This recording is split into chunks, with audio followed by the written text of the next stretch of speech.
Delayne Sigerman. I'm currently on the City Council of Kerrville, Place 4. But today I'm here on a different purpose. Throughout the last 4 or 5 months, I've been conducting interviews with different businesses and people and folks here in Kerrville to see how they have fared through the pandemic. And everybody has a unique story.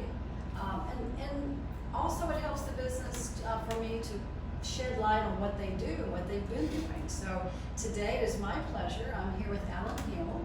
He is the Chief Cook and Bottle Washer, the Executive Director of the Hill Country Veterans Center, which I'm going to have him tell you a little bit more about, as well as the address and the hours and all the good information that can help you, particularly if you are a vet seeking help. So Alan, why don't you tell us a little bit about what you do here? All right. We have Gary Powers here with Endeavors. He helps veterans who are homeless or near homeless to find housing, to get help them. And like if they get an eviction notice, he helps them try to overcome that eviction notice and retain their housing that they have. We have another group here called Together with Hill Country Veterans. Susan Becker, B-E-C-M-E-R, Beckmer. It's a suicide prevention group for veterans. Good. They've just formed up just a few months ago. They're here, and they're helping veterans who are possibly in dire crisis and leaning towards suicide to prevent the 22-day average of veterans that we're having committing suicide. We also have a food pantry here, which my wife, who is a Vietnam veteran, Shirley Hill, she runs it on Wednesdays from 2 p.m. to 4 p.m. And we serve veterans and or their families here in the Texas Hill Country. I am a veteran service officer, the same as the ones at the county and at the VA hospital. We all have to go through the same training program and everything, except for I'm a volunteer. I'm not paid to be here. I'm here because I wish to help veterans out.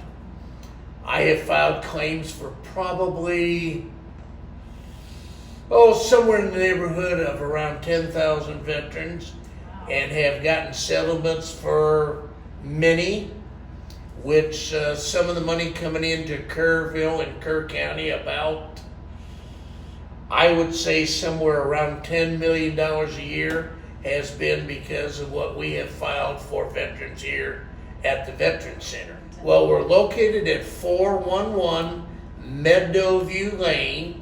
It's the old National Guard Armory here in Kerrville. And the phone number to reach me is 830-315-3100. That is my office number.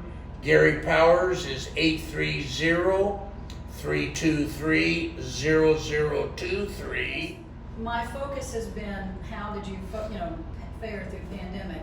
Tell us exactly some stories or some things that were challenging for the last 4 months or 5 months, particularly for you and the vets. Well, new vets. what we had to, number one, we had to wait, first of all, see what the governor's order was going to be. Right. And once we've got through that, and the governor pretty well said essential services, which we are an essential service because we have the food pantry and we house or we help homeless veterans or file claims for veterans. So we've stayed open throughout the pandemic, being now we're through a large portion of the problem.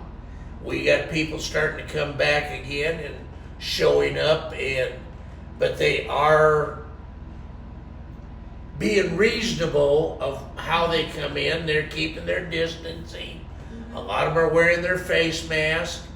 We're trying to abide by the governors and the mayor and the county judges' requirements and requests to, be as safe as we can, Right. but yet still provide the service to people. But we're in this room right now. It's called the museum room. for obvious reasons. It's a museum Yes. full of artifacts that go back to World War I.